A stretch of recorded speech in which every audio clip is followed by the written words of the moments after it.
I'd like to thank Marwan for helping me with this video. He's worked at clinics, helped people to diagnose and see what's wrong with them, give them advice on what supplements, vitamins, minerals that you can take. And so sex hormone binding globulin, SHBG, I'm in the 17.3. It's in the reference range. In the past, it was actually too low. And so what would happen if I bumped up my dose? Because after all, why don't I want my testosterone to be through the roof, 1,000 nanograms per deciliter? Coach Greg, and I'm here with Marwan. He's an expert at reading blood work, and today we're going over my blood work. But the thing I noticed the most is, look how tall I am. I'm 5'6". How tall are you? I'm 5'10". And so who looks taller, everyone? Y'all call me a manlet, 5'10". So stand up real tall, see what happens. Yeah.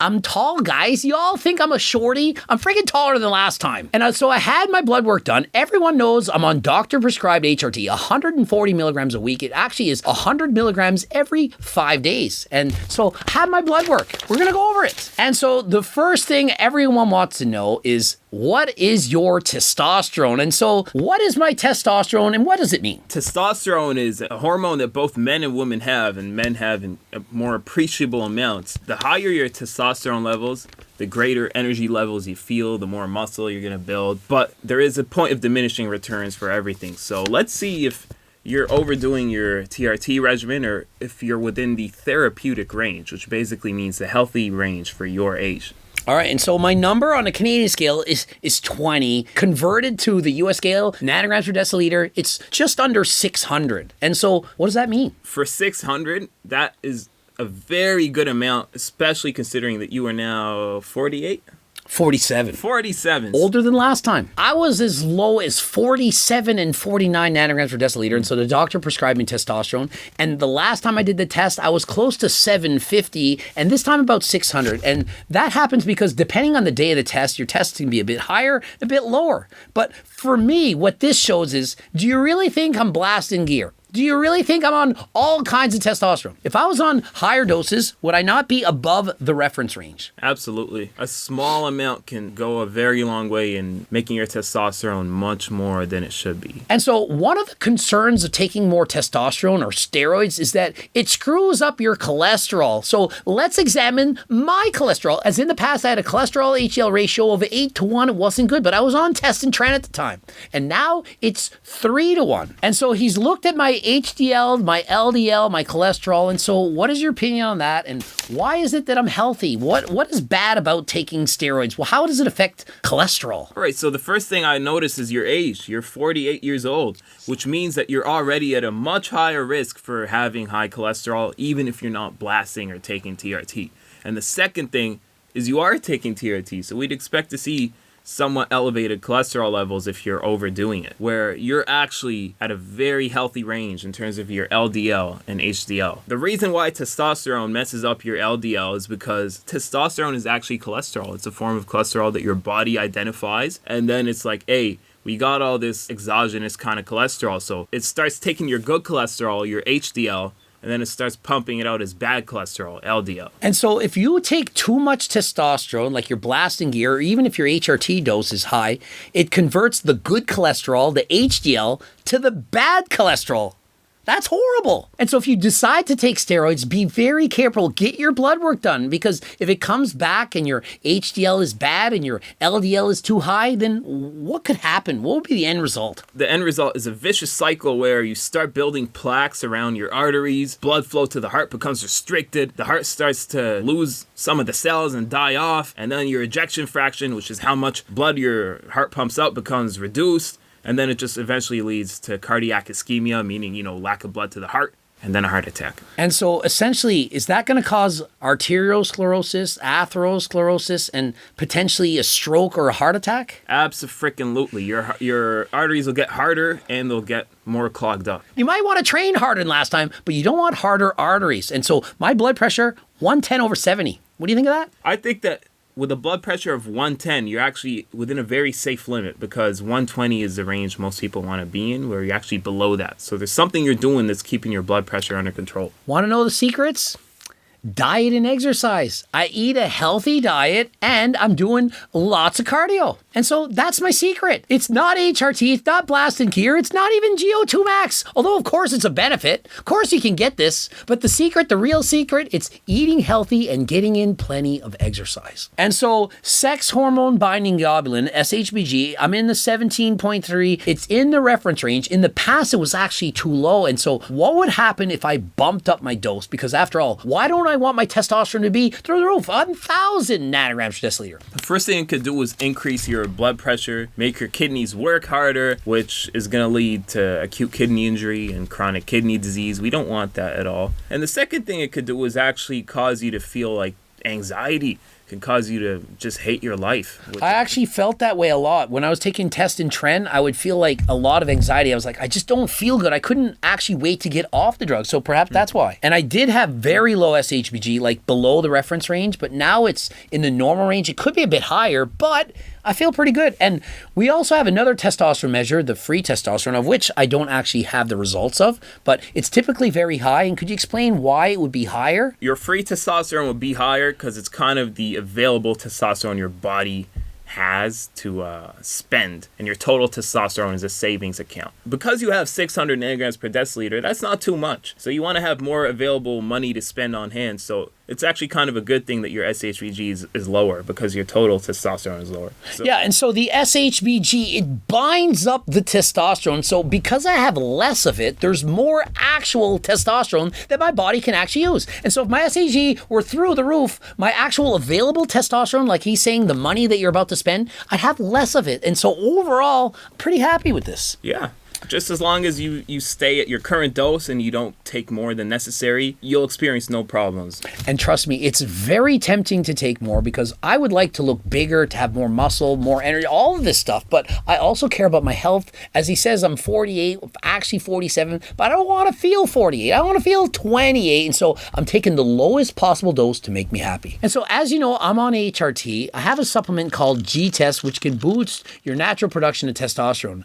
I don't take this. I don't need it because I'm on HRT. And so he's not on HRT. And what you can't see underneath the clothes, this guy's shredded. And so I was saying, look, you're probably not eating enough. You're single digit body fat, doing an hour of biking. I'd seen him at the gym I'm like, dude, you got to eat more. But he didn't want to increase his body fat percentage. And so he looked for a different way to boost his testosterone. And so he took G-Test. What were your results? I got my blood measure before starting G-Test. I was at 400 nanograms per deciliter. And then I took G-Test for a month at the minimum dose, and I went up to 570 nanograms per deciliter. Up next on the test, my thyroid, 1.61. It's in the healthy range. He's looked at, he says it's good, but he brought up an interesting point. What were you saying about the thyroid? Well, if every single cell in your body has thyroid receptors, if you fix a poor thyroid, your metabolism goes up, your cholesterol goes down, your energy levels go up, your mood and affect, that's like how positive you feel, that can dramatically improve. Your quality of life will improve more from fixing a shitty thyroid than fixing poor testosterone levels. Wow, and so to me, that's huge. And so really, a lot of people, they're thinking, I need HRT this, HRT that. It may in fact be a thyroid problem that would make even a bigger difference in your life. He's saying, even if you're in the normal reference range, that it doesn't mean you're healthy. And so let's talk more about this. What is this reference range? So the reference ranges used in most hospital panels are kind of pooled averages where they could be including old grandmas. So they're comparing your thyroid function to someone who already might have poor thyroid function. So really, you shouldn't be looking at the reference range. You should be looking at the optimal range where, Coach Greg, your thyroid hormone levels is at a very good number. Next up, creatine kinase. Everyone's always in panic, mostly bodybuilders. Most of my clients will say, oh my goodness, creatine kinase, it's double the reference range. What am I going to do? Well, my reference range says 30 to 300, and I'm at 1,071. That's over 3 times normal. Am I going to die tomorrow? What color is your pee? Well, I pee about 15 to 20 times a day. It's a little yellow. I guess it's like normal urine. You have nothing to worry about. Not brown. It's never been brown. The only thing is, if you train hard, your body's going to break down more muscle, and then your blood test is going to show high creatine kinase. If you keep high creatine kinase year-round, You just want to make sure you're drinking enough water to flush out the kidneys and make sure that your urine stays nice and clear and yellow.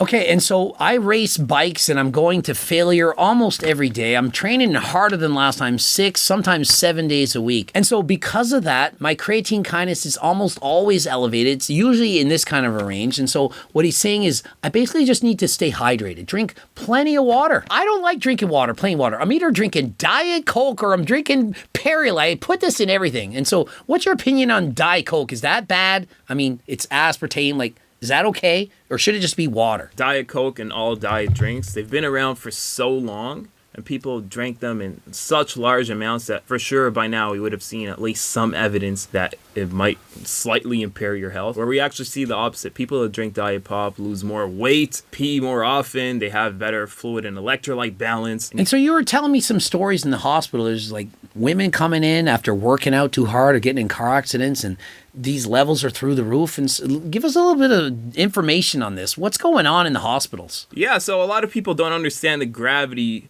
of the situation where they could have high creatine kinase and think they're okay, but in reality, if they don't get pumped up with a bunch of fluids, they'll lose their kidney function. And so what is that called? Rhabdomyolysis, where Dana Lynn Bailey had it, and she's an athlete, but what you may not know is a grandma doing a fitness class may also have it.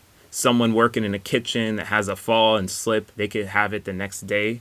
So if you have any kind of muscle injury and you feel a little bit sore and it's abnormal for you, best thing to do would be to tell your doctor and maybe get some blood work done. And so something important to remember, it's the new year. You might be starting a fitness journey. If you go really, really hard, the body doesn't really know the difference between being sore and injuring the muscle, because you're tearing the muscle, you're tearing down muscle fibers. And so the body's thinking, oh, it's injured. And so creatine kinase, it's releasing the blood. It's really high. It could be bad. And next up, triglycerides. And at first glance, I was saying, wow, 1.08. I must be very healthy. It says normal is under 1.7. And so I'm thinking, wow, I'm so healthy. But he has a different opinion. When you start to get older, your body starts putting all the fat around your abdomen. It's just a natural part of aging. Your triglycerides, well, you're pretty lean down there, so that's certainly not the case for you. However, your triglycerides are above the optimal range, where it kind of may indicate that you have a slight degree of insulin resistance, but no one can get away with not developing insulin resistance after they hit 40, 50, 60. It's just part of how our body ages. And so it's not optimal, even though it's in the normal range, it's not optimal. And so what could I do to improve that number? How could I make it better than last time? Things that'll improve the ability of your body to shuttle in those carbohydrates into your muscles, be it weight training, which you already do, cardiovascular exercise, and just keeping your calories below a surplus. And so essentially, I'm probably doing about all I could do, and that it's just a normal thing of aging. And probably 20 years ago, this would have been a lot healthy. And so what do you think would happen to my triglycerides if I stopped living the healthy lifestyle? Well, you'd be at a very comparable range to the rest of your peers, where a lot of them do suffer from high triglycerides, high LDL, and all that bad stuff. And so what he's saying is basically, I'm not perfect. I don't have the best blood work in the world, but it could be a heck of a lot worse. And consider this, I abused PEDs for 10 years. Imagine if I'd done that and continued on to this day. And in addition to that, if I avoided healthy eating, not doing cardio and so on, imagine how unhealthy I'd be. Would I even be alive? And so some other things you might be of interest is EGFR is greater than 90, which is stating it's good. Glucose random, it's 5.3 on my scale, which on the US scale, it's around 90, somewhere right in the middle. My creatinine, kidney function, 75 on the lower end. Guys with more muscle or on PDs, this is often highly elevated, and so very lucky in this regard.